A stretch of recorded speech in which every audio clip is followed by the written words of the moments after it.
Supreme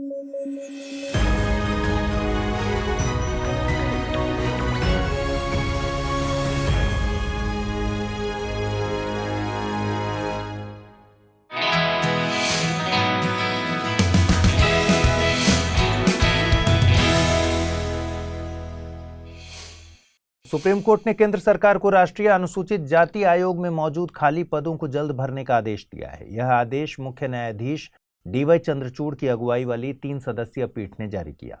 यह पीठ Ambedkar association for development द्वारा दायर एक याचिका पर सुनवाई कर रही थी। इस याचिका में तय अवधि के भीतर राष्ट्रीय अनुसूचित जाति आयोग के अध्यक्ष, उपाध्यक्ष और सदस्य के पद पर नियुक्तियों की मांग की गई थी। राष्ट्रीय अनुसूचित जाति आयोग एक संवैधानिक निकाय है। इसका गठन संविधान के अनुच्छेद 338 के तहत किया गया है। इसे अनुसूचित जातियों और एंग्लो इंडियन समुदायों के सामाजिक, शैक्षणिक, आर्थिक और सांस्कृतिक हितों को बढ़ावा देने के मकसद से स्थापित किया गया है। साथ ही यह आयोग इन समुदायों के खिलाफ हो रहे शोषण से भी इन्हें सुरक्षा प्रदान करता है। गौरतलब है कि मूल संविधान के अनुच्छेद 338 में अनुसूचित जातियों और जनजातियों के लिए एक विशेष अधिकारी की नियुक्ति का प्रावधान था। 1990 के 65वें संविधान संशोधन अधिनियम के द्वारा विशेष अधिकारी के बदले एक उच्च स्तरीय बहुसदस्यीय राष्ट्रीय अनुसूचित जाति एवं जनजाति आयोग की स्थापना की गई। फिर 2003 के 89वें संविधान संशोधन अधिनियम के द्वारा इस राष्ट्रीय आयोग को 2 भागों में विभाजित कर दिया गया और अनुच्छेद 338 के तहत राष्ट्रीय अनुसूचित जाति आयोग और अनुच्छेद 338A के तहत राष्ट्रीय अनुसूचित जनजाति आयोग को स्थापित किया गया।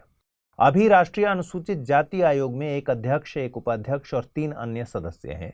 ये सभी राष्ट्रपति के हस्ताक्षर और मुहर लगे आदेश द्वारा नियुक्त किए जाते हैं। इनकी सेवा शर्तें और कार्यकाल भी राष्ट्रपति द्वारा ही तय किए जाते हैं।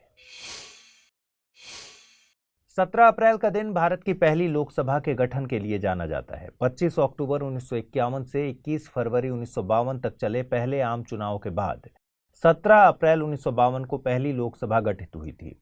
लोकसभा का पहला सत्र 13 मई 1952 को आयोजित किया गया था। पहली लोकसभा के स्पीकर जीवी मावलंकर थे। वहीं पहली लोकसभा के डिप्टी स्पीकर का पद अनंत शयनम अयंगर को हासिल हुआ था। लोकसभा नाम से स्पष्ट है, जनता की सभा। यह जनता द्वारा प्रत्यक्ष तौर पर चुने गए प्रतिनिधियों की सभा होती है। इसे लोकप्रिय सदन या पॉपुलर चैम्बर के तौर पर भी जाना जाता है। दरअसल वयस्क मताधिकार के आधार पर चुने गए प्रतिनिधियों से बनी सभा के कारण लोगों में इसकी पहचान लोकप्रिय सदन के तौर पर हुई है।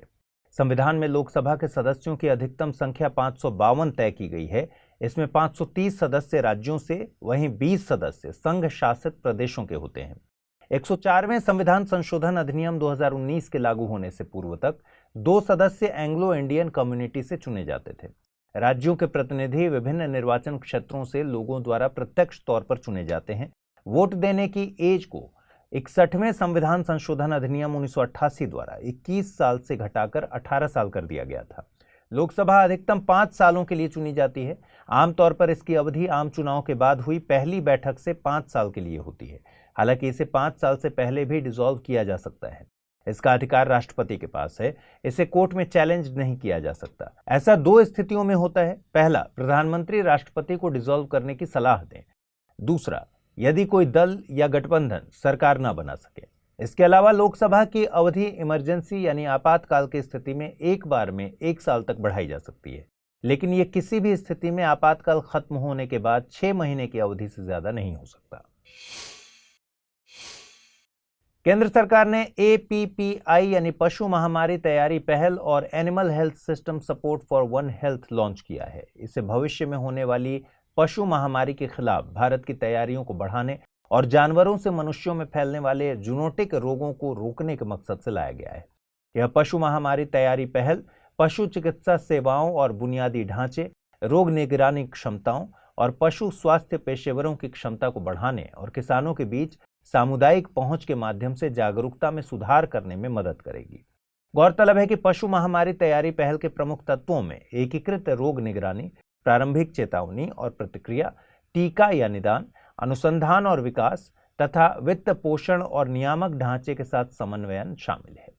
वहीं AHSSOH यानी animal health system support for one health का मकसद वन हेल्थ अप्रोच का उपयोग करके एक बेहतर पशु स्वास्थ्य प्रबंधन प्रणाली को विकसित करना है, जिससे पशुओं के लिए एक बेहतर पारिस्थितिकी तंत्र का निर्माण हो सके। यह एक विश्व बैंक द्वारा वित्त पोषित परियोजना है। इसके लिए सरकार को 1228 करोड़ रुपए का फंड विश्व बैंक द्वारा किया गया है। इस योजना के जरिए शुरू में 5 राज्यों को कवर किया जाएगा। ये राज्य हैं असम, ओडिशा, मध्य प्रदेश, महाराष्ट्र और कर्नाटक। आपको बता दें कि जूनोटिक रोग ऐसा रोग होता है जो मूलतः जानवरों में उत्पन्न होता है, लेकिन यह जानवरों से मनुष्यों में भी फैल सकता है। इससे इंसान संक्रमित हो जाते हैं। इसकी रिवर्स स्थिति एंथ्रोपोनोसिस के रूप में जाना जाता है। मतलब ये कि एंथ्रोपोनोसिस मनुष्यों में पैदा होने वाला ऐसा संक्रामक रोग है जो अन्य जानवरों में भी फैल सकता है। 17 अप्रैल को हर साल विश्व हीमोफीलिया दिवस मनाया जाता है। इस दिन को फ्रैंक स्नेबल के जन्मदिन के दिन मनाया जाता है। फ्रैंक स्नेबल को वर्ल्ड फेडरेशन ऑफ हीमोफीलिया की स्थापना के लिए जानते हैं। इस दिन को मनाने का मकसद इस ब्लड डिसऑर्डर के बारे में लोगों में जागरूकता फैलाना है। Centre for disease control and prevention के मुताबिक हीमोफीलिया एक आनुवंशिक बीमारी है। इसमें ब्लड में थ्रोम्बोप्लास्टिन की कमी से चोट लगने पर खून का थक्का नहीं जमता। इस रोग से पीड़ित व्यक्ति को हल्की सी चोट लगने पर भी खून बहना नहीं रुकता। ब्लड में मौजूद प्रोटीन, जिन्हें क्लॉटिंग फैक्टर के नाम से जानते हैं, ब्लीडिंग रोकने में मदद करते हैं। हीमोफीलिया से पीड़ित व्यक्ति में फैक्टर 8 और फैक्टर 9 की कमी होती है।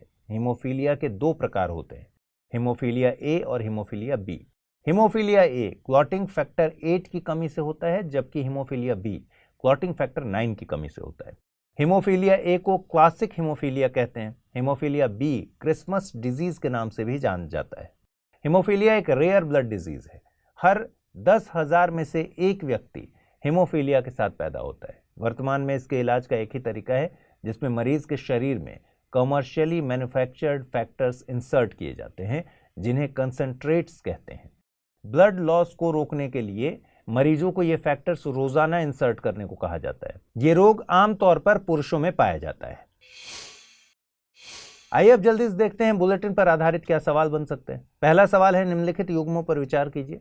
7 अप्रैल विश्व स्वास्थ्य दिवस, 17 अप्रैल विश्व हीमोफीलिया दिवस, 22 अप्रैल विश्व पृथ्वी दिवस, 24 अप्रैल राष्ट्रीय पंचायती राज दिवस। उपर्युक्त में से कितने युग्म सही सुमेलित हैं? केवल 1, केवल 2, केवल 3 या फिर 4? अगला सवाल है, निम्नलिखित कथनों पर विचार कीजिए। हीमोफीलिया एक आनुवंशिक रोग है। यह एक रेयर ब्लड डिजीज है। वर्तमान में हीमोफीलिया का कोई इलाज उपलब्ध नहीं है। उपर्युक्त में से सही कथन या कथनों को चुनना है। केवल 1 और 2, केवल 1 और 3, केवल 2 और 3 या फिर 1, 2 और 3। आइए देखें पिछले बुलेटिन में मैंने आपसे क्या सवाल पूछे थे और उनके सही जवाब क्या हैं। पहला सवाल था, निम्नलिखित में से सही युग्मों का चुनाव कीजिए। एक तरफ देश, दूसरी तरफ राजधानी। Mozambique, Maputo, Senegal, Dakar, New Zealand, Wellington. कितने युग्म सही सुमेलित हैं ये बताना था। केवल 1, केवल 2, केवल 3 या फिर इनमें से कोई नहीं। सही जवाब है इसका विकल्प सी, यानी तीनों युग्म सही सुमेलित है। अगला सवाल था, निम्नलिखित कथनों पर विचार कीजिए। डॉक्टर भीमराव अंबेडकर ने लंदन में आयोजित तीनों गोलमेज सम्मेलनों में हिस्सा लिया था। बूजी ब्रिज असम और बांग्लादेश को जोड़ता है। इसमें सही कथनों को चुनना था। केवल 1, केवल 2, 1 और 2 दोनों, न तो 1 न ही 2। सही जवाब है विकल्प ए, यानी केवल पहला कथन सही है। बूजी ब्रिज मोजाम्बिक में है। 18 अप्रैल को दुनिया भर में वर्ल्ड हेरिटेज डे मनाया जाता है। इसे international day for monuments and sites के नाम से भी जानते हैं। इसका मकसद सांस्कृतिक विरासत के महत्व और ऐतिहासिक इमारतों के संरक्षण के बारे में जागरूकता फैलाना है। साल 2023 के लिए इस दिन की थीम हेरिटेज चेंज रखी गई है। इस दिन को मनाने का प्रस्ताव ICOMOS यानी international council on monuments and sites द्वारा साल 1982 में दिया गया था, जिसे यूनेस्को ने अप्रूव किया। गौरतलब है कि भारत यूनेस्को की वर्ल्ड हेरिटेज कन्वेंशन का हस्ताक्षरकर्ता देश है। भारत यूनेस्को का सदस्य साल 1946 से है। आपको बता दें कि भारत से 40 विरासत स्थल यूनेस्को की विश्व धरोहर स्थल में शामिल हैं। इनमें से 32 कल्चरल, 7 नेचुरल और 1 मिक्स्ड कैटेगरी में शामिल हैं। साल 1983 में आगरा का किला, ताजमहल और अजंता एलोरा की गुफाओं को शामिल किया गया था। अजंता एलोरा की गुफाएं महाराष्ट्र में स्थित हैं। साल 1984 में कोणार्क के सूर्य मंदिर और महाबलीपुरम के स्मारकों को शामिल किया गया था। कोणार्क का सूर्य मंदिर ओडिशा में है, वहीं महाबलीपुरम के मंदिर तमिलनाडु में हैं। साल 1985 में असम के काजीरंगा और मानस नेशनल पार्क को राजस्थान के केवलादेव नेशनल पार्क के साथ शामिल किया गया था। साल 1986 में खजुराहो, हम्पी के स्मारक समूह, गोवा के चर्चेज एंड कॉन्वेंट्स और फतेहपुर सीकरी को शामिल किया गया। खजुराहो मध्य प्रदेश में है और हम्पी कर्नाटक में स्थित है। साल 1987 में पट्टदकल के स्मारक समूह Sundarban national park, Elephanta caves और ग्रेट लिविंग चोल टेम्पल्स को शामिल किया गया। पट्टदकल के स्मारक समूह कर्नाटक में है। चोल मंदिर समूह में तंजावुर का बृहदेश्वर मंदिर, गंगई कोंड चोलपुरम मंदिर और दारासुरम का ऐरावतेश्वरम मंदिर शामिल है। साल 1988 में उत्तराखंड के Nanda Devi and valley of flower national park को शामिल किया गया था। साल 1989 में मध्य प्रदेश स्थित सांची के बौद्ध स्तूपों को इस सूची में शामिल किया गया था। साल 1993 में दिल्ली स्थित हुमायूं का मकबरा और कुतुब मीनार के स्मारक समूहों को इसमें शामिल किया गया। गौरतलब है कि भारतीय पर्वतीय रेलवे अलग अलग राज्यों में स्थित है। साल 1999 में दार्जिलिंग हिमालयन रेलवे को भी इस सूची में शामिल किया गया। 2005 में नीलगिरी माउंटेन्स रेलवे को और 2008 में कालका शिमला रेलवे को इस सूची में जगह दी गई। साल 2002 में बोधगया स्थित महाबोधि टेम्पल कॉम्प्लेक्स को जगह मिली। 2003 में मध्य प्रदेश स्थित भीमबेटका की गुफाओं को शामिल किया गया। 2004 में छत्रपति शिवाजी टर्मिनस और चंपानेर पावागढ़ आर्कियोलॉजिकल पार्क को इस सूची में शामिल किया गया था। चंपानेर पावागढ़ आर्कियोलॉजिकल पार्क गुजरात में स्थित है। साल 2007 में दिल्ली स्थित रेड फोर्ट कॉम्प्लेक्स को भी जगह दी गई। 2010 में जयपुर स्थित जंतर मंतर को शामिल किया गया। साल 2012 में पश्चिमी घाट को इस सूची में शामिल किया गया था। पश्चिमी घाट केरल, तमिलनाडु, कर्नाटक, गोवा, महाराष्ट्र और गुजरात में फैला हुआ है। 2013 में राजस्थान के हिल फोर्ट्स को इस सूची में शामिल किया गया। इनमें चित्तौड़गढ़, कुंभलगढ़, सवाई माधोपुर, झालावाड़, जयपुर और जैसलमेर शामिल हैं। 2014 में ग्रेट हिमालयन नेशनल पार्क और रानी की वाव को इस सूची में शामिल किया गया था। Great Himalayan national park Himachal Pradesh में और रानी की वाव गुजरात में स्थित है। 2016 में नालंदा महाविहार, कंचनजंगा नेशनल पार्क और द आर्किटेक्चरल वर्क ऑफ ली कॉर्बूसिया को इस सूची में शामिल किया गया। कंचनजंगा नेशनल पार्क को मिक्स्ड कैटेगरी में शामिल किया गया था। 2017 में अहमदाबाद ऐतिहासिक शहर को और 2018 में मुंबई के Victorian Gothic and art deco को इस सूची में जगह दी गई। राजस्थान के गुलाबी शहर जयपुर को साल 2019 में जगह दी गई। वहीं साल 2021 में हड़प्पाई शहर धौलावीरा और तेलंगाना स्थित काकतीय रुद्रेश्वर मंदिर को इस सूची में शामिल किया गया। काकतीय रुद्रेश्वर मंदिर को रामप्पा मंदिर के नाम से भी जाना जाता है। हाल ही में Uttar Pradesh special task force द्वारा 2 आरोपियों का एनकाउंटर किया गया। इस घटना ने फिर से गैर न्यायिक हत्याओं या सुरक्षा बलों द्वारा एनकाउंटर के मुद्दे को खबरों में ला दिया है। जब किसी व्यक्ति को न्यायिक निर्णय या मामले की सुनवाई के बिना सरकारी अधिकारियों द्वारा मार दिया जाता है, उसे एक्स्ट्रा जुडिशियल किलिंग कहते हैं। इसे एनकाउंटर किलिंग के नाम से भी जाना जाता है। एक रिपोर्ट के मुताबिक पिछले 6 वर्षों में एक्स्ट्रा जुडिशियल किलिंग की संख्या में तकरीबन 5 गुने की वृद्धि हुई है। भारत में एनकाउंटर किलिंग को न तो कोई कानून परिभाषित करता है और न ही इसके लिए कोई भी कानून मौजूद है। हालांकि भारतीय दंड संहिता में ऐसी कुछ स्थितियां हैं जिनमें एक नागरिक या एक सरकारी संस्था दूसरे व्यक्ति की जान ले सकती है। इस पर आईपीसी की धारा 100 कहती है कि एक व्यक्ति दूसरे व्यक्ति की जान केवल तभी ले सकता है जब हमले के दौरान किसी की मौत हो जाती है या बहुत गंभीर चोट लगती है, या फिर हमला बलात्कार, अप्राकृतिक वासना को मिटाने या अपहरण के इरादे से किया गया हो, या हमला किसी व्यक्ति को गलत तरीके से फंसाने के इरादे से किया गया हो, जहां व्यक्ति अपने बचाव के लिए सार्वजनिक अधिकारियों की मदद नहीं ले सकता। साथ ही संहिता राज्य के अधिकारियों को जांच के दौरान किसी अन्य व्यक्ति को केवल तभी मारने की अनुमति देता है जब मामला आत्मरक्षा से जुड़ा हो। इसके अलावा सीआरपीसी यानी आपराधिक प्रक्रिया संहिता 1973 भी एनकाउंटर किलिंग के खिलाफ पुलिस अधिकारियों की रक्षा करता है। इसकी धारा 46 आरोपी को गिरफ्तार करने या आरोपी को भागने से रोकने के लिए पुलिस अधिकारियों को किसी भी हद तक बल प्रयोग करने की अनुमति देता है। Ministry of fisheries, animal husbandry and dairy ने एनिमल बर्थ कंट्रोल रूल्स 2023 जारी किए हैं। इनमें स्ट्रेट ट्रबल्स यानी आवारा मुसीबतों को प्रतिबंधित करने की गाइडलाइंस जारी की गई हैं। गौरतलब है कि नवंबर 2022 में संसद में पेश किए गए आंकड़ों के मुताबिक 2019 से लेकर 2022 के बीच 160 मिलियन केस कुत्तों के काटने के दर्ज किए गए। इन मामलों ने कुत्तों के उन्हें खाना खिलाने वालों और देखभाल करने वालों के खिलाफ भी अत्याचार के मामले बढ़ा दिए। साथ ही शहरी नागरिकों में आपस में संघर्ष के मामले भी बढ़ गए। सरकार द्वारा जारी नियमों के मुताबिक आवारा कुत्तों के नसबंदी और टीकाकरण के लिए पशु जन्म नियंत्रण कार्यक्रमों को संबंधित नगर निकाय या नगर पालिका या नगर निगम और पंचायत द्वारा लागू किया जाना है। पशु जन्म नियंत्रण कार्यक्रमों के दौरान होने वाली क्रूरता को रोकने की बात भी इन नियमों में की गई है। इसके अलावा पशु जन्म नियंत्रण कार्यक्रमों को एनिमल वेलफेयर बोर्ड द्वारा मान्यता प्राप्त संस्थाओं के द्वारा ही अंजाम दिया जाना चाहिए। आपको बता दें कि एनिमल वेलफेयर बोर्ड यानी पशु कल्याण बोर्ड एक सलाहकारी सांविधिक निकाय है। इसका मकसद देश में पशु कल्याण और पशु कल्याण से संबंधित कानूनों को बढ़ावा देना है। इसका गठन prevention of animal cruelty act 1960 के तहत साल 1962 में किया गया था। यह दुनिया में किसी देश द्वारा गठित अपनी तरह का पहला बोर्ड था। यह ministry of fisheries, animal husbandry and dairy के तहत काम करता है। श्रीमती रुक्मिणी देवी अरुंडले ने इसके गठन में महत्वपूर्ण भूमिका अदा की थी। उन्होंने बोर्ड की गतिविधियों को तकरीबन 20 साल तक गाइड किया। बोर्ड में अध्यक्ष और उपाध्यक्ष के अलावा 28 सदस्य होते हैं। सदस्यों का कार्यकाल 3 साल का होता है। बोर्ड का मुख्यालय शुरुआत में चेन्नई में था, जिसे साल 2018 में हरियाणा के वल्लभगढ़ में शिफ्ट कर दिया गया था।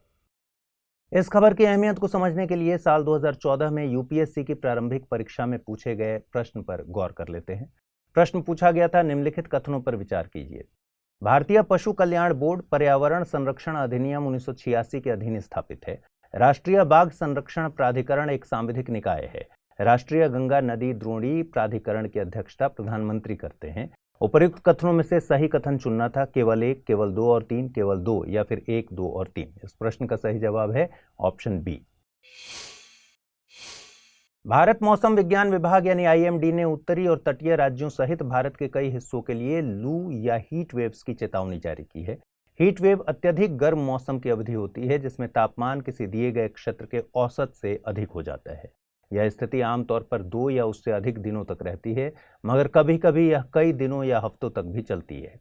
यह शुष्क और आर्द्र दोनों मौसमों में हो सकती है। भारत में हीट वेव आमतौर पर मार्च से जून के दौरान चलती है, लेकिन सबसे ज्यादा हीट वेव मई के महीने में चलती है। आईएमडी के मुताबिक जब मैदानी इलाकों का अधिकतम तापमान 40 डिग्री सेल्सियस, तटीय क्षेत्रों में तापमान 37 डिग्री सेल्सियस और पहाड़ी क्षेत्रों का तापमान 30 डिग्री सेल्सियस तक पहुंच जाए तो हीट वेव का निर्माण होने लगता है। मैदानी इलाकों का तापमान जब 47 डिग्री सेल्सियस तक पहुंच जाता है तब उसे खतरनाक हीट वेव कहते हैं। आईएमडी मौसम की चेतावनी के लिए हरा, पीला, नारंगी और लाल 4 रंग के कोड का इस्तेमाल करता है। हरा सामान्य मौसम को सूचित करता है, पीला मध्यम तापमान को बताता है, नारंगी रंग उच्च तापमान को बताता है, हीट वेव्स के प्रति अलर्ट रहने का संदेश देता है, लाल रंग खतरनाक हीट वेव को सूचित करता है। आईएमडी की स्थापना 1875 में हुई थी। यह भारत सरकार के पृथ्वी विज्ञान मंत्रालय की एक एजेंसी है। यह मौसम संबंधी पूर्वानुमानों और भूकंप विज्ञान के लिए जिम्मेदार प्रमुख एजेंसी है। आइए जल्दी से देखें बुलेटिन पर आधारित क्या प्रश्न बन सकते हैं। पहला प्रश्न है, मानव दिल्ली में सभी यूनेस्को विश्व विरासत स्थलों के भ्रमण की योजना बना रहा है। वह भ्रमण करेगा लाल किला, कुतुब मीनार, जामा मस्जिद, लाल किला, इंडिया गेट, कुतुब मीनार, लाल किला, कुतुब मीनार, हुमायूं का मकबरा या फिर लाल किला, हुमायूं का मकबरा, इंडिया गेट। अगला प्रश्न है, निम्नलिखित कथनों पर विचार कीजिए। पशु कल्याण बोर्ड का मुख्यालय चेन्नई में है। रुक्मिणी देवी अरुंडले का नाम पशु कल्याण बोर्ड की स्थापना से जुड़ा है। यह एक सांविधिक संस्था है। सही कथन को चुनना है, केवल 1 और 2, केवल 2 और 3, केवल 1 और 3 या फिर 1, 2 और 3।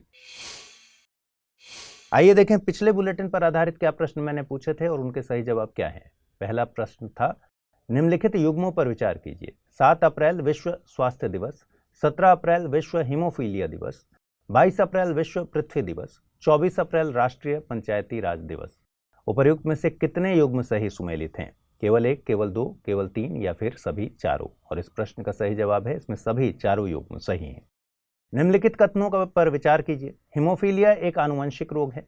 यह एक रेयर ब्लड डिजीज है। वर्तमान में हीमोफीलिया का कोई इलाज उपलब्ध नहीं है। कूट के मदद से आपको बताना था कि सही कथन कौन से हैं। केवल 1 और 2, केवल 1 और 3, केवल 2 और 3 या फिर 1, 2 और 3। इस प्रश्न का सही जवाब है विकल्प ए।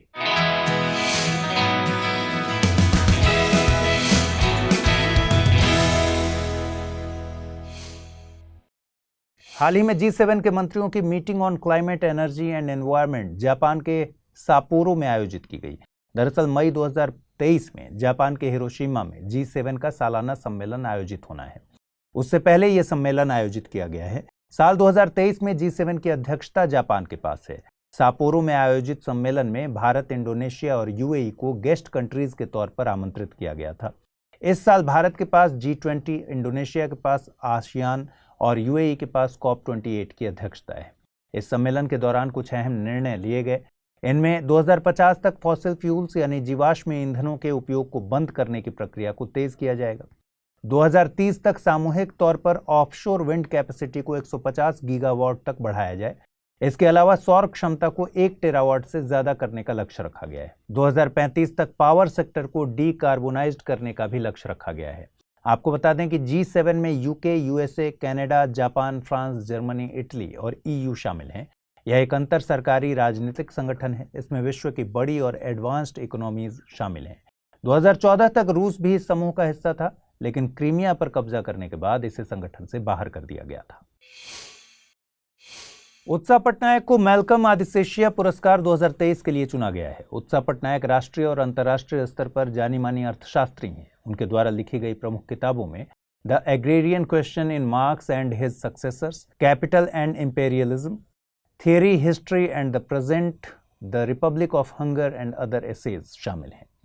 यह अवार्ड हर साल Malcolm and Elizabeth Adiseshiah trust के द्वारा दिया जाता है। इस अवार्ड में 2 लाख रुपए की प्राइज मनी चेन्नई में आयोजित एक समारोह में दी जाएगी। यह राष्ट्रीय स्तर पर दिया जाने वाला एक प्रतिष्ठित पुरस्कार है। इसे Malcolm and Elizabeth Adiseshiah trust द्वारा साल 2000 में गठित किया गया था। अवार्ड हर साल किसी सोशल साइंटिस्ट को उसके अहम योगदान के लिए दिया जाता है। संयुक्त राष्ट्र जनसंख्या कोष यानी UNFPA की state of world population report यानी SOWP का नया संस्करण जारी किया गया। इसे 8 billion lives infinite possibilities the case for rights and choice title के तहत जारी किया गया है। रिपोर्ट में अनुमान लगाया गया है कि बीते साल भारत की जनसंख्या 1.56% बढ़कर 142 करोड़ 86 लाख हो गई है, जबकि चीन 142.57 करोड़ की आबादी के साथ भारत से कुछ ही पीछे है।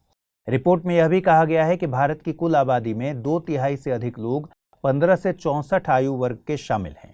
इस वर्ग को कामकाजी माना जाता है। साथ ही भारत की कुल प्रजनन दर 2.0 अनुमानित है। कुल प्रजनन दर महिलाओं द्वारा उनकी प्रजनन आयु की अवधि में पैदा किए गए बच्चों की औसत संख्या को बतलाती है। इसके अलावा रिपोर्ट ये भी कहती है कि एक भारतीय पुरुष के लिए औसत जीवन प्रत्याशा 71 वर्ष और महिलाओं के लिए 74 वर्ष अनुमानित है। रिपोर्ट के एक हिस्से के रूप में UNFPA द्वारा एक सार्वजनिक सर्वे भी शुरू किया गया था।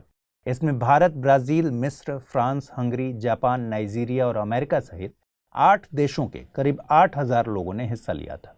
UNFPA संयुक्त राष्ट्र की यौन और प्रजनन स्वास्थ्य संबंधी एजेंसी है। इसे 1967 में एक ट्रस्ट फंड के तौर पर स्थापित किया गया था। इसने अपना कामकाज 1969 में शुरू किया। यह 1978 से हर एक साल state of world population report जारी करती है। इस संस्था की सबसे खास बात यह है कि यह स्वास्थ्य पर SDG 3, शिक्षा पर SDG 4 और लैंगिक समानता पर SDG 5 को हासिल करने के लिए काम करती है। इस खबर की अहमियत को समझने के लिए साल 2019 की UPSC की CAPF परीक्षा में पूछे गए एक प्रश्न पर गौर कर लेते हैं। प्रश्न पूछा गया था, स्टेट ऑफ वर्ल्ड पॉपुलेशन 2019 पर संयुक्त राष्ट्र जनसंख्या कोष यानी UNFPA द्वारा प्रकाशित वार्षिक रिपोर्ट की विषय वस्तु का नाम क्या था? World apart, reproductive health and rights in an age of inequality, the power of choice, reproductive rights and the demographic transition, unfinished business, the pursuit of rights and choices for all, how our future depends on girl at this decisive age. इसका सही जवाब था option B. 18 अप्रैल को 1951 में भूदान आंदोलन शुरू किया गया था। भूमिहीन किसानों की समस्या को हल करने के लिए आचार्य विनोबा भावे ने इस आंदोलन को शुरू किया था। इसे तेलंगाना के पोचमपल्ली गांव से शुरू किया गया था। यह एक स्वैच्छिक भूमि सुधार आंदोलन था। इस आंदोलन के जरिए विनोबा भावे चाहते थे कि भूमि का पुनर्वितरण केवल सरकारी कानूनों से न होकर एक आंदोलन के माध्यम से भी हो। उनके इसी मंशा के चलते भूदान आंदोलन का जन्म हुआ। यह आंदोलन 13 सालों तक चला। इस दौरान विनोबा भावे ने पूरे भारत का भ्रमण किया। उन्होंने कई राज्यों में पैदल यात्राएं की तथा जमींदार व भूस्वामियों से मिलकर जरूरत से ज्यादा भूमि को गरीब किसानों में बांटने की गुजारिश की। भूदान आंदोलन में 5 करोड़ एकड़ जमीन दान में हासिल करने का लक्ष्य रखा गया। 1953 में इस आंदोलन में जयप्रकाश नारायण भी शामिल हो गए थे। आचार्य विनोबा भावे महात्मा गांधी के अनुयायी थे। उनका जन्म 11 सितंबर 1895 को महाराष्ट्र के कोलाबा जिले के गागोड गांव में हुआ था। वे एक धर्मगुरु के साथ साथ एक समाज सुधारक और स्वतंत्रता सेनानी भी थे। 17 अक्टूबर 1940 को शुरू किए गए व्यक्तिगत सत्याग्रह के वे पहले सत्याग्रही बने। उन्होंने सर्वोदय समाज की स्थापना की। इस समाज का मकसद अहिंसा के रास्ते पर चलते हुए देश में सामाजिक परिवर्तन लाना था। सामुदायिक नेतृत्व के लिए ही 1958 में उन्हें अंतर्राष्ट्रीय रेमन मैग्सेसे पुरस्कार मिला। यह पुरस्कार पाने वाले वे पहले भारतीय थे। उनको देश के सर्वोच्च नागरिक सम्मान भारत रत्न से भी सम्मानित किया गया। आइए जल्दी से देखते हैं आज के बुलेटिन पर आधारित क्या प्रश्न बन सकते हैं। पहला प्रश्न है, मैल्कम आदिशेषिया पुरस्कार 2023 के लिए किसे चुना गया है? प्रभात पटनायक, उत्साह पटनायक, पूर्णिमा देवी बनर्जी या फिर शशि थरूर? अगला सवाल है, भूदान आंदोलन के संबंध में निम्नलिखित कथनों पर विचार कीजिए। इसकी शुरुआत स्वतंत्रता से पूर्व हुई थी। आचार्य विनोबा भावे इसके अग्रणी नेता थे। यह एक बाध्यकारी आंदोलन था। सही कथन या कथनों का चुनाव करना है। केवल एक, केवल दो, केवल एक और तीन या फिर एक, दो और तीन। आइए देखते हैं पिछले बुलेटिन पर आधारित क्या सवाल मैंने पूछे थे और उनके सही जवाब क्या हैं। मानव दिल्ली में सभी यूनेस्को विश्व विरासत स्थलों के भ्रमण की योजना बना रहा है। वह भ्रमण करेगा लाल किला, कुतुब मीनार, जामा मस्जिद, लाल किला, इंडिया गेट, कुतुब मीनार, लाल किला, कुतुब मीनार, हुमायूं का मकबरा, लाल किला, हुमायूं का मकबरा और इंडिया गेट। सही जवाब है विकल्प सी, मानव को लाल किला, कुतुब मीनार और हुमायूं का मकबरा विजिट करना होगा। अगला सवाल मैंने पूछा था, निम्नलिखित कथनों पर विचार कीजिए। पशु कल्याण बोर्ड का मुख्यालय चेन्नई में है। रुक्मिणी देवी अरुंडले का नाम पशु कल्याण बोर्ड की स्थापना से जुड़ा है। यह एक सांविधिक संस्था है। उपर्युक्त में से सही कथनों को चुनना है। केवल एक और दो, केवल दो और तीन, केवल एक और तीन या फिर एक, दो और तीन। सही जवाब है इसका विकल्प बी, यानी केवल दो और तीन कथन सही है। पशु कल्याण बोर्ड का मुख्यालय वल्लभगढ़ में है। यूनियन कैबिनेट ने एनक्यूएम यानी नेशनल क्वांटम मिशन को मंजूरी दी है। 6003 करोड़ रुपए का यह मिशन क्वांटम कंप्यूटिंग तकनीक में रिसर्च और डेवलपमेंट को फंड करेगा। मिशन को विज्ञान और तकनीक विभाग के द्वारा लागू किया जाएगा। अभी इस दिशा में केवल 6 देश ही काम कर रहे हैं। इनमें USA, Canada, France, Finland, China और ऑस्ट्रिया शामिल हैं। भारत भी अब इस लीग में शामिल हो जाएगा।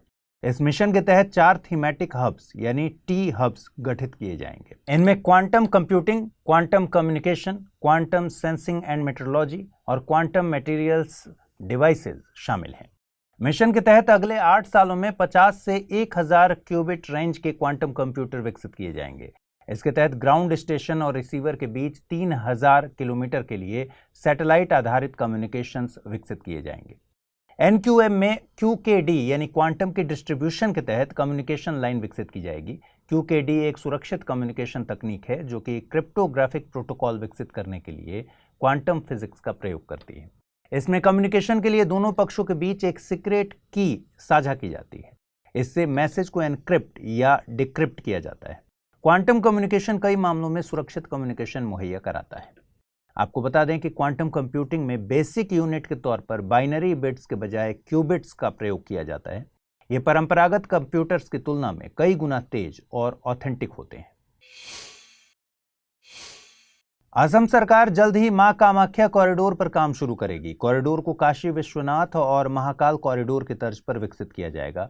मां कामाख्या या कामेश्वरी इच्छा के प्रसिद्ध देवी हैं। ये मंदिर असम के गुवाहाटी में नीलांचल पहाड़ी के ऊपर ब्रह्मपुत्र नदी के तट पर स्थित है। कामाख्या मंदिर धरती पर मौजूद 51 शक्तिपीठों में सबसे प्राचीन है। भारत में प्रचलित तांत्रिक शक्तिवाद पंथ का केंद्र बिंदु है। एक मान्यता के मुताबिक इस मंदिर को नरकासुर नाम के राक्षस ने मां कामाख्या के सम्मान में बनवाया था। मंदिर का पुनर्निर्माण कामता राजवंश के अंतिम शासक नर नारायण के संरक्षण में करवाया गया था। कामाख्या मंदिर में हर साल जून महीने में लगने वाला अंबुबाची मेला बेहद प्रसिद्ध है। आपको बता दें कि असम भारत के उत्तर पूर्व में स्थित एक राज्य है। यह उत्तर पूर्व में जनसंख्या के मामले में पहले नंबर पर और क्षेत्रफल के मामले में दूसरे नंबर पर आता है। असम को land of red river and blue hills के नाम से भी जानते हैं। इस राज्य में भारत के 6 भू आकृतिक विभाजनों में से 3 मौजूद हैं। नदर्न हिमालय के तौर पर ईस्टर्न हिल्स, उत्तरी मैदान के तौर पर ब्रह्मपुत्र का मैदान और दक्कन पठार के तौर पर कार्बी एंगलोंग मौजूद है।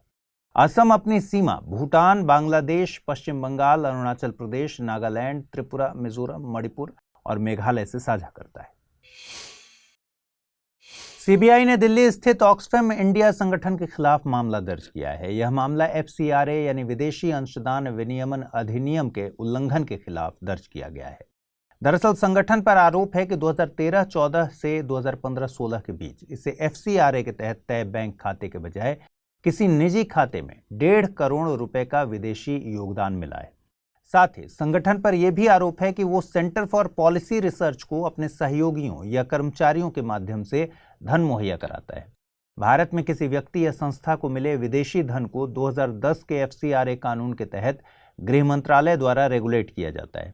FCRA को 2020 में संशोधित किया गया था। इस संशोधन का मकसद विदेशी योगदान की प्राप्ति और इस्तेमाल में पारदर्शिता लाना और जवाबदेही को बढ़ाना, साथ ही समाज के कल्याण के लिए कार्य कर रहे असल गैर सरकारी संगठनों को मदद पहुंचाना भी इसका मकसद है। संशोधन के बाद यह कानून लोक सेवकों को विदेशी अंशदान लेने पर रोक लगाता है। साथ ही किसी दूसरे व्यक्ति को विदेशी योगदान को ट्रांसफर करने पर भी रोक लगाता है। यह संशोधन सरकार को इस्तेमाल न हुए विदेशी अंशदान के उपयोग पर रोक लगाने की अनुमति देता है। हालांकि ऐसा तब किया जा सकता है जब जांच में सरकार को लगे कि ऐसे व्यक्ति ने FCRA के प्रावधानों का उल्लंघन किया है। वहीं यह कानून पंजीकरण के लिए पहचान दस्तावेज के रूप में विदेशी योगदान लेने वाली संस्था के सभी पदाधिकारियों और निदेशकों को आधार संख्या की जानकारी देना अनिवार्य करता है। इसके अलावा विदेशी अंशदान नई दिल्ली स्थित भारतीय स्टेट बैंक की केवल उन शाखाओं में लिया जा सकता है जहां बैंक द्वारा खाते को FCRA के लिए तय किया गया हो।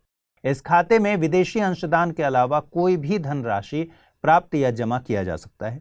इतना ही नहीं, पहले गैर सरकारी संगठन प्रशासनिक खर्च के लिए 50% तक धन का उपयोग कर सकते थे, मगर अब नए संशोधन ने इस उपयोग को 20% तक सीमित कर दिया है। बच्चों के लिए मशहूर हेल्थ ड्रिंक बॉर्नविटा इन दिनों एक विवाद में फंस गया है। इस विवाद की शुरुआत एक सोशल मीडिया इन्फ्लुएंसर के जरिए हुई। इन्फ्लुएंसर ने दावा किया कि हेल्थ ड्रिंक बॉर्नविटा में चीनी की मात्रा ज्यादा है। हालांकि बॉर्नविटा की पेरेंट कंपनी कैडबरी ने इसे लेकर सोशल मीडिया इन्फ्लुएंसर को लीगल नोटिस भेजा है। उधर पोषण नीति पर काम करने वाला think tank the nutrition advocacy in public interest India या फिर नापी ने इन्फ्लुएंसर के दावे को सही बताया है। भारत में FSSAI यानी भारतीय खाद्य मानक और सुरक्षा प्राधिकरण पैकेज्ड और प्रोसेस्ड खाने को रेगुलेट करता है। इसके लिए FSSAI ने खाद्य सुरक्षा और मानक विज्ञापन और दावा विनियम 2018 बनाया। यह रेगुलेशन खाद्य उत्पादों के दावों और विज्ञापनों में निष्पक्षता को स्थापित करता है। साथ ही उपभोक्ता के हितों की रक्षा में गलत दावों या विज्ञापनों के लिए FBOs यानी फूड बिजनेस ऑपरेटर्स को जवाबदेह बनाता है।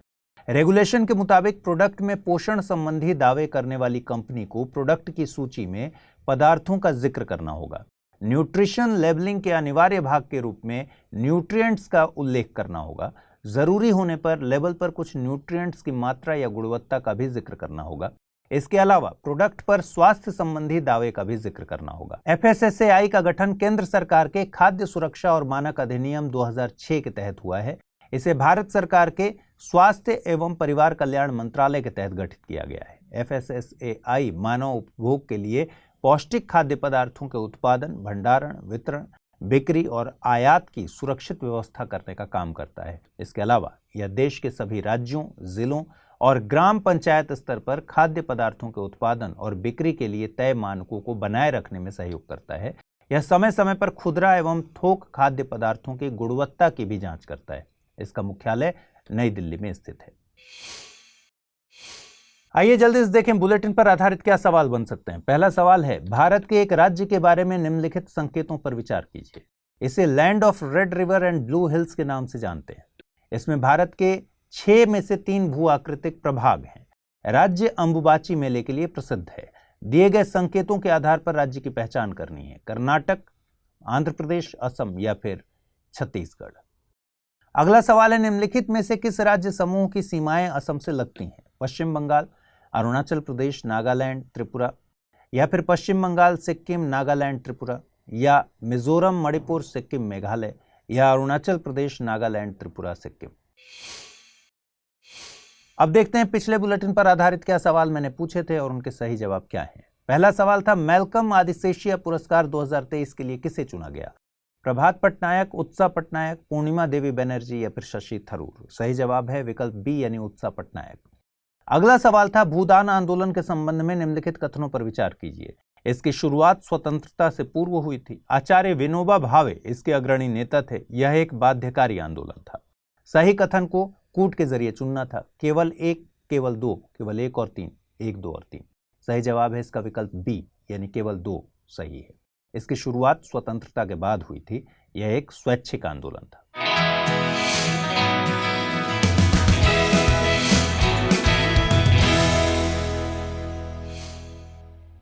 कल असम और अरुणाचल प्रदेश के बीच दशकों पुराने सीमा विवाद को सुलझाने के लिए एक समझौता हुआ।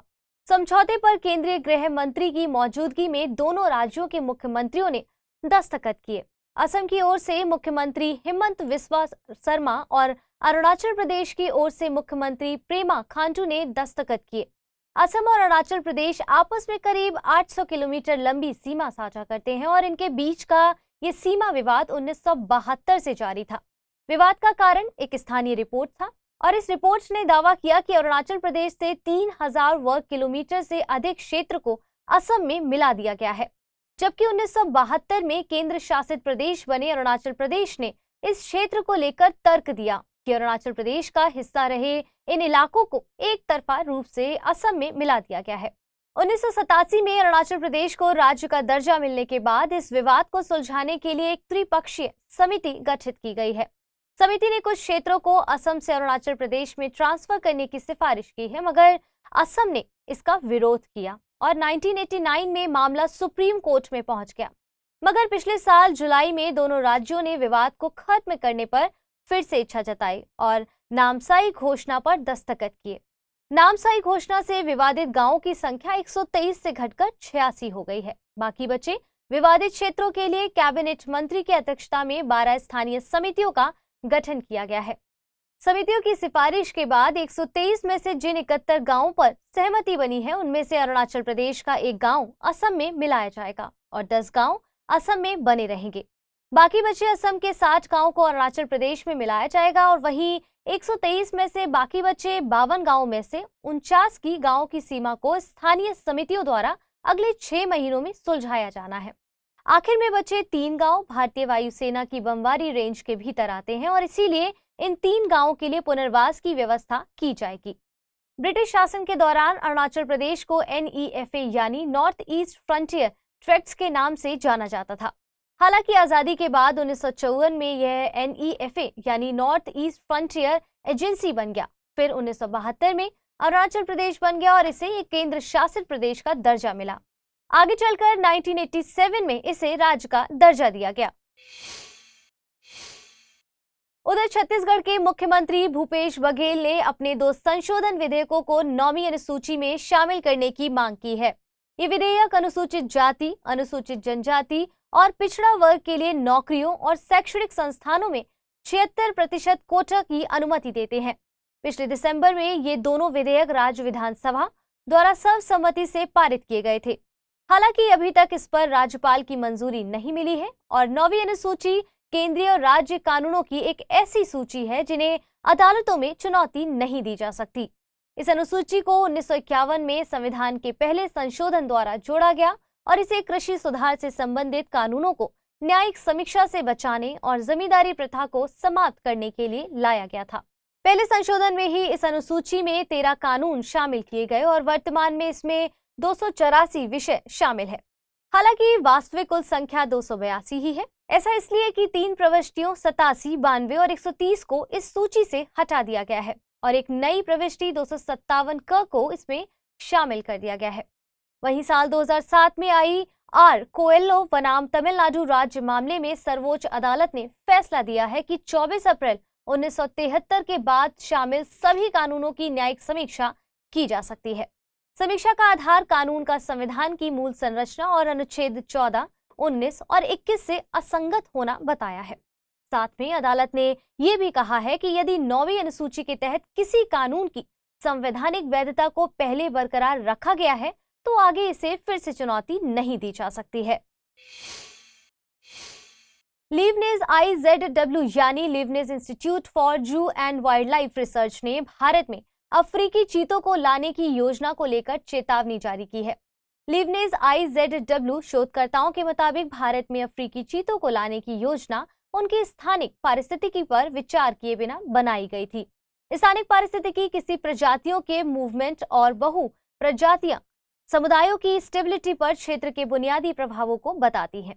आपको याद होगा, नामीबिया और दक्षिण अफ्रीका से कुल 20 चीतों को मध्य प्रदेश के कूनो नेशनल पार्क में लाया गया था। इसे भारत में चीतों की स्वतंत्र आबादी स्थापित करने के लिए लाया गया था। 70 साल पहले भारत से चीतों को विलुप्त घोषित कर दिया गया था और इस घोषणा के बाद भारत में पहली बार चीता लाया गया है। लीवरेज IZW के चीता अनुसंधान परियोजना के साइंटिस्ट का कहना है कि दक्षिणी अफ्रीकी क्षेत्र में चीता एक स्थिर और बड़े पैमाने पर फैले सामाजिक स्थानिक प्रणाली में रहते हैं। यहाँ वे प्रति 100 वर्ग किलोमीटर में एक से भी कम घनत्व के साथ रहते हैं, जबकि कूनो राष्ट्रीय उद्यान यहाँ के मुकाबले काफी छोटा एरिया कवर करता है। इसलिए यहाँ संभावना है कि छोड़े गए चीते पार्क की सीमाओं से बाहर निकल जाएंगे और पड़ोसी गांवों के साथ संघर्ष में उलझ जाएंगे। वहीं कूनो नेशनल पार्क में चीतों की योजना मानती है कि यहाँ शिकार घनत्व ज्यादा होने से यह चीता के घनत्व को ज्यादा बनाए रखेगा, जबकि साइंटिस्ट का मानना है कि कूनो राष्ट्रीय उद्यान करीब 750 वर्ग किलोमीटर में फैला एक बिना बाढ़ वाला जंगल क्षेत्र है। स्थानीय शिकार घनत्व की गणना के आधार पर यहाँ 21 वयस्क चीतों को ही बनाए रखा जा सकता है। लीवरेज IZW एक विश्व स्तरीय जर्मन शोध संस्थान है और ये वैश्विक बदलाव को ध्यान में रखते हुए वन्य जीवों की अनुकूल क्षमता को समझने का प्रयास करता है। साथ ही वन्यजीव आबादी के अस्तित्व को बढ़ाने में भी योगदान देता है। इसके अलावा ये करीब 15 सालों से सिटीजन साइंस परियोजना का संचालन कर रहा है। कलिस्ट्रो PSLV यानी पोलर सैटेलाइट लॉन्च व्हीकल का C55 मिशन लॉन्च करेगा। इस मिशन के तहत सिंगापुर के टेलओस 2 और ल्यूमलाइट 4 उपग्रह अंतरिक्ष में भेजेगा। PSLV C55 मिशन NSIL यानी न्यू स्पेस इंडिया लिमिटेड का एक वाणिज्यिक मिशन है। इसके जरिए टेलओस 2 और ल्यूमलाइट 4 उपग्रहों को पूर्व की ओर कम झुकाव वाली कक्षा में लॉन्च किया जाएगा। टेलओस 2 में SAR यानी सिंथेटिक अपर्चर रडार पेलोड है। टेलओस 2 सभी मौसम में किसी भी समय कवरेज प्रदान करने की क्षमता रखता है। साथ ही ये 1 मीटर के पोलरीमेट्रिक रेजोल्यूशन पर इमेजिंग करने की भी क्षमता रखता है। वहीं ल्यूमलाइट 4 उपग्रह को इंस्टीट्यूट फॉर इन्फोकॉम रिसर्च और नेशनल यूनिवर्सिटी ऑफ सिंगापुर के satellite technology and research centre द्वारा मिलकर बनाया गया है।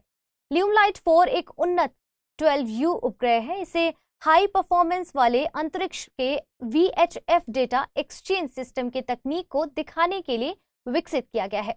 ल्यूमलाइट 4 को सिंगापुर की नेविगेशन, समुद्री सुरक्षा को बढ़ाने और वैश्विक शिपिंग समुदाय को लाभ पहुंचाने के मकसद से तैयार किया गया है। PSLV C55 मिशन भारतीय अंतरिक्ष अनुसंधान संगठन का मिशन है और इस मिशन की सबसे खास बात यह है कि इसरो इस्तेमाल हो चुके PS4 का उपयोग कक्षा में वैज्ञानिक रिसर्च के लिए करेगा। PS4 PSLV का चौथा और अंतिम चरण होता है।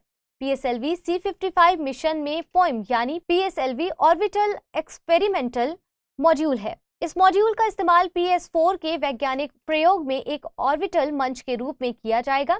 ये तीसरी बार है कि उपग्रह के अलग होने के बाद PS4 का इस्तेमाल रिसर्च के एक मंच के रूप में किया जाएगा। आइए बुलेटिन पर आधारित प्रश्नों को देख लेते हैं।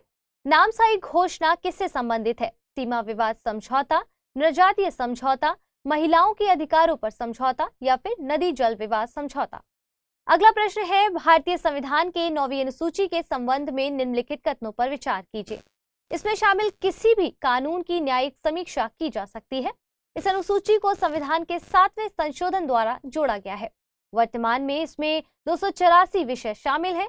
दिए गए कूट के आधार पर गलत कथनों की पहचान कीजिए। केवल 1 और 3, केवल 1 और 2, केवल 2 और 3, 1, 2 और 3। आइए पिछले बुलेटिन पर आधारित प्रश्नों को देख लेते हैं। भारत के एक राज्य के बारे में निम्नलिखित संकेतों पर विचार कीजिए। इसे land of red river and blue hills के नाम से जाना जाता है। इसमें भारत के 6 में से 3 भू आकृतिक प्रभाग हैं। राज्य अंबुबाची मेले के लिए प्रसिद्ध है। दिए गए संकेतकों के आधार पर राज्य की पहचान कीजिए। कर्नाटक, आंध्र प्रदेश, असम, छत्तीसगढ़, और इसका सही जवाब है विकल्प सी यानी असम। अगला प्रश्न था, निम्नलिखित में से किस राज्य समूह की सीमाएं असम से लगती हैं? पश्चिम बंगाल, अरुणाचल प्रदेश, नागालैंड, त्रिपुरा। पश्चिम बंगाल, सिक्किम, नागालैंड, त्रिपुरा। मिजोरम, मणिपुर, सिक्किम, मेघालय, अरुणाचल प्रदेश, नागालैंड, त्रिपुरा और सिक्किम। सही जवाब है विकल्प ए यानी पश्चिम बंगाल, अरुणाचल प्रदेश, नागालैंड, त्रिपुरा की सीमा असम राज्य से लगती है।